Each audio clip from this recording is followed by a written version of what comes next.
ఇగో ఈ అన్న దగ్గర నేను వాడితే మంచిగుండు, ఈ అన్న నాకు ఒక అవకాశం ఇస్తే మంచిగుండు అనేమన్నా డ్రీమ్ ఉందా నీకు? మ్యూజిక్ డైరెక్టర్ కావచ్చు, నీకు అట్లా ఏమన్నా ఉందా? అవకాశం రావాలి, నేను వాళ్ళ దగ్గరికి పోయి వాడాలని ఏమన్నా ఉందా? అది సినిమాలలో కావచ్చు, ఇప్పుడు ఫోక్ యూట్యూబ్లలో మస్తు మంది వాడుతున్నారు కదా, పాడిస్తున్నారు కదా, నాతో నా అన్న వాడిస్తే మంచిగా ఉంటుంది, అట్లా ఏమన్నా ఉందా?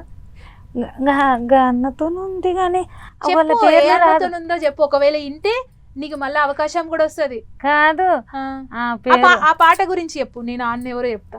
ఆ అన్న వాడిన పాట, అన్న పాటనా? మంగ్లీ గారు వాడిరు చూడమ్మా. ఏం పాట? ఏమంటారు? కోనన పల్లె కోడి కూతల్లే ఒల్లిసుకుందే కోడెలాగెల్లే యాప పుల్లల సేదు నమిలిందే రామ రామ రామ రామ తలకు పోసుకుందే నానేల తల్లే అలికి పూసుకుందే ముగ్గు చుక్కల్లే. ఈ పాట బల్గం సినిమా మస్తు హిట్ అయింది. మన తెలంగాణ కల్చర్ అంతా ఈ సినిమాలో పెట్టి తీసిండ్రు. డైరెక్టర్ ఏమో వేణు, మ్యూజిక్ డైరెక్టర్ వచ్చి భీమ్స్ అన్న, కాసర్ల శ్యామ్ గారు పాట రాసిండ్రు.